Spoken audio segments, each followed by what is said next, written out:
Hi friends, ഇന്നത്തെ എൻ്റെ recipe baby corn പക്കോടയാണ്. അതിനായിട്ട് ഞാനിപ്പോൾ ഒരു ചെറിയ പാക്കറ്റ് ബേബിക്കോണാണ് വാങ്ങിയിട്ടുള്ളത്. അതെല്ലാം നമുക്ക് ചെറുതായിട്ടൊന്ന് അരിഞ്ഞെടുക്കണം.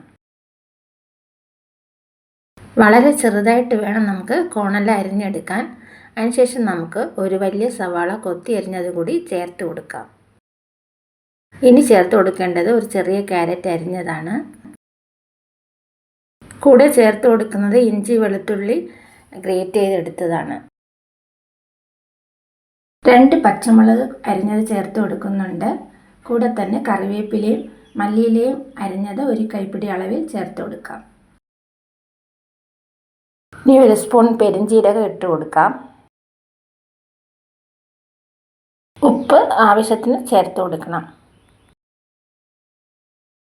ഇനി നമുക്ക് ഇവയെല്ലാം കൂടി 1 സ്പൂൺ കൊണ്ട് നന്നായിട്ട് ഇളക്കി യോജിപ്പിച്ച് കൊടുക്കാം. നമുക്ക് മാവ് ചേർത്ത് കൊടുക്കാം. കടലമാവ് 1/2 കപ്പ് ആണ് ഞാനിപ്പോൾ ചേർത്ത് കൊടുത്തിട്ടുള്ളത്. ഒരു 2 സ്പൂൺ അരിപ്പൊടി കൂടി ചേർത്ത് കൊടുക്കുന്നുണ്ട്.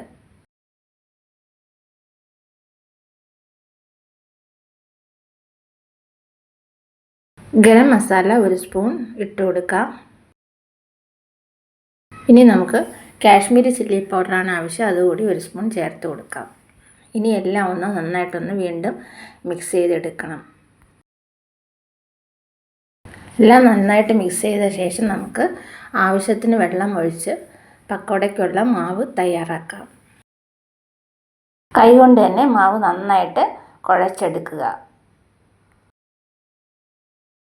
ഇപ്പോൾ നമ്മുടെ മാവെല്ലാം റെഡി ആയിട്ടുണ്ട്. എണ്ണ ചൂടാവാനായിട്ട് വെച്ചിട്ടുണ്ട്. എണ്ണ ചൂടായി കഴിയുമ്പോൾ കൈകൊണ്ട് തന്നെ മാവ് കുറച്ച് കുറച്ചായിട്ട് എടുത്ത് ഇട്ട് കൊടുക്കാം. തിരിച്ചും മറിച്ചും ഇട്ട് നമുക്ക് വേവിച്ചെടുക്കണം.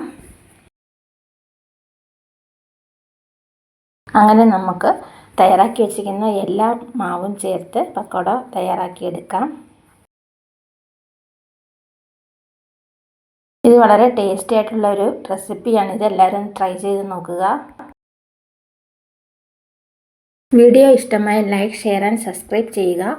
അതുപോലെ നിങ്ങളുടെ കമൻറ്റ്സ് എന്നെ അറിയിക്കുക.